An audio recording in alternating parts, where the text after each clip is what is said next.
Surah Al-Baqarah, ayat 127. Dan ingatlah, ketika Ibrahim meninggikan dasar-dasar Baitullah bersama Ismail. Tuhan kami, terimalah dari kami, sesungguhnya Engkaulah yang Maha Mendengar lagi Maha Mengetahui. Ayat ini masih lanjutan uraian-uraian yang lalu. Dan ingat pulalah ketika saat-saat Ibrahim meninggikan, yakni membina dasar-dasar Baitullah bersama putranya Ismail. Ketika itu mereka membangun seraya berdoa, Tuhan kami, terimalah dari kami berdua amalan-amalan kami ini, sesungguhnya Engkaulah yang Maha Mendengar lagi Maha Mengetahui, sehingga bila Engkau mendengar hati kecil kami berniat tulus dan atau amalan kami baik, maka berilah ganjaran baik, dan jika sebaliknya, maka ampunilah kami. Dari ayat ini dipahami bahwa, bukan Nabi Ibrahim alaihissalam yang pertama kali membangun Ka'bah.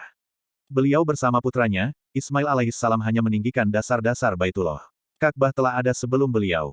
Salah satu buktinya adalah ketika beliau mengantar istrinya, Hajar, bersama putra mereka, yakni Ismail alaihissalam, yang ketika itu masih kecil, ke Mekah, beliau telah menunjuk adanya Baitullah itu dalam doanya, "Ya Tuhan kami, sesungguhnya aku telah menempatkan keturunanku di lembah yang tidak mempunyai tanam-tanaman di dekat rumah Engkau, Baitullah, yang dihormati. Tuhan kami, yang demikian itu, agar mereka mendirikan sholat." Quran Surah Ibrahim, ayat 37. Di tempat lain, Al-Quran menegaskan bahwa, Allah menunjukkan tempat Ka'bah kepada Nabi Ibrahim alaihissalam.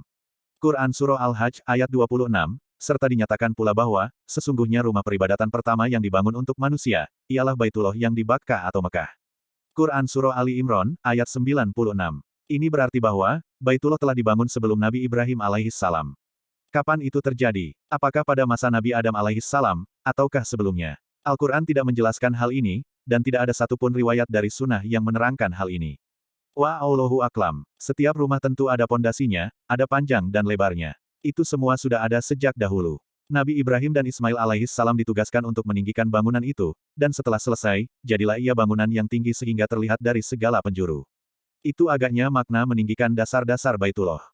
Ayat yang memerintahkan untuk mengingat apa yang dilakukan oleh Nabi Ibrahim, yakni meninggikan bangunan Baitullah, dengan menggunakan bentuk kata kerja masa kini, atau mudhari, yaitu kata yarfa'u, mengundang setiap orang untuk membayangkan dan menghadirkan dalam benaknya, bagaimana kedua insan pilihan itu membangun Ka'bah, menyusun batu demi batu, sampai sempurna bangunan berbentuk kubus itu. Mereka tidak menerima upah dari siapapun. Mereka hanya bermohon agar amalnya diterima Allah sebagai pengabdian, terimalah dari kami amal kami, yakni meninggikan dasar-dasar Ka'bah, sesungguhnya, Engkau Maha mendengar permohonan kami dan Maha mengetahui kerja, niat, dan tujuan kami. Ayat di atas memisahkan nama Nabi Ibrahim dari nama Nabi Ismail. Pemisahan itu adalah penyebutan karya mereka, yaitu meninggikan dasar-dasar Baitullah. Ini menurut Thohir Ibnu Asyur, adalah untuk membedakan tingkat upaya Nabi Ibrahim alaihissalam, dan putranya. Memang, putranya ketika itu masih remaja.